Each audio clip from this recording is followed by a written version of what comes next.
Air minum nggak ada rasa. Cakep. Assalamualaikum semuanya. Waalaikumsalam. Halo semua, kembali lagi di podcast kita. Senang sekali bisa menyapa kalian kembali di episode kali ini. Betul banget, dan kali ini kita punya topik yang dekat dengan pendidikan, yaitu pengalaman mengajar bahasa Indonesia. Ya, karena mengajar bahasa Indonesia itu bukan cuma soal membaca, menulis, atau tata bahasa, tapi juga bagaimana kita membangun hubungan dengan siswa dan membuat mereka merasa bahasa kita itu asik.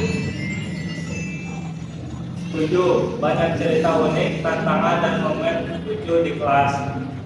Di episode ini kita bakal bahas semuanya, dari pengalaman pertama mengajar sampai momen-momen tak terlupakan. Jadi buat guru, calon guru, atau sekedar penasaran dengan dunia pendidikan, tetap dengerin ya. Kita mulai sekarang.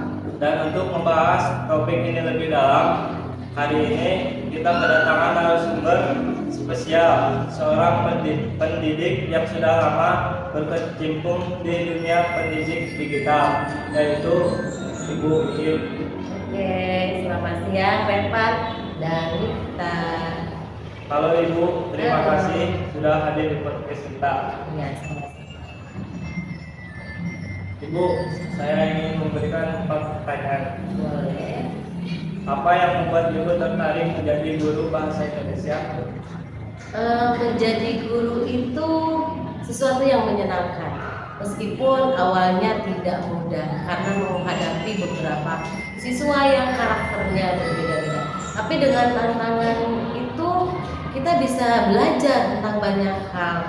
Jadi menjadi guru itu sangatlah bangga ya, karena bisa mendidik anak, kemudian membuat anak-anak menjadi pintar, menjadi cerdas, disiplin, dan berkarakter. Jadi itu keunikan menjadi guru itu sangatlah sangat hebat.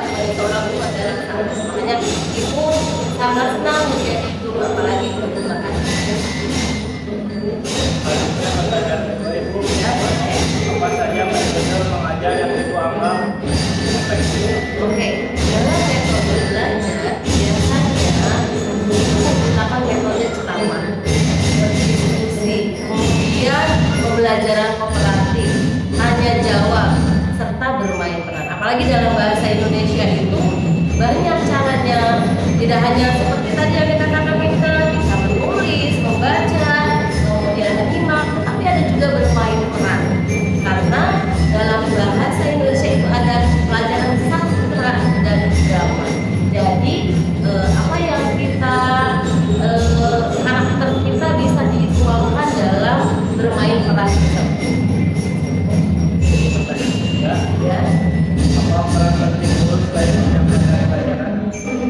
Guru tidak hanya memberikan ilmu pengetahuan, tidak hanya memberikan suatu pelajaran, tetapi guru juga menjadi contoh dan panutan bagi para siswanya. Karena siswa itu mencontoh perilaku dari guru, maka dari itu guru harus pintar, cerdas, dan harus bisa menjadikan siswa-siswanya menjadi siswa yang baik, yang berkarakter, dan bersikap positif. Pertanyaan terakhir, Ya. bagaimana cara Ibu mengatasi siswa yang kesulitan memahami materi atau yang tidak termotivasi belajar? Untuk mengatasi siswa-siswa yang memang malas, dikatakan malas ya, terus tidak bersemangat, dengan cara apa? Yaitu memberikan suasana belajar yang menyenangkan, tapi dengan tetap harus kondusif ya. Seperti tadi bermain peran, atau kita bisa mencampurkan dengan bermain game, ice breaking, dan sebagainya. Jadi ciptakan suasana dalam kelas itu menyenangkan agar para siswa termotivasi untuk belajar, agar tetap semangat belajarnya dan fokus dalam setiap pembelajaran. Oke, Ibu, terima kasih banyak. Ya, sama-sama. Wah, nggak kerasa ya kita sudah di penghujung episode hari ini. Ya, dan seru banget kita bisa berbagi pengalaman dan cerita tentang pengajar bahasa Indonesia. Semoga apa yang kita bahas bisa menjadi inspirasi dan wawasan baru buat pendengar. Betul, mengajar itu memang penuh tantangan, tapi juga penuh kebahagiaan. Setiap momen di kelas itu selalu meninggalkan kesan tersendiri. Terima kasih banyak buat kalian yang sudah mendengarkan sampai akhir. Jangan lupa follow podcast ini biar dapat ketinggalan episode selanjutnya. Sampai jumpa di episode berikutnya. Tetap semangat belajar.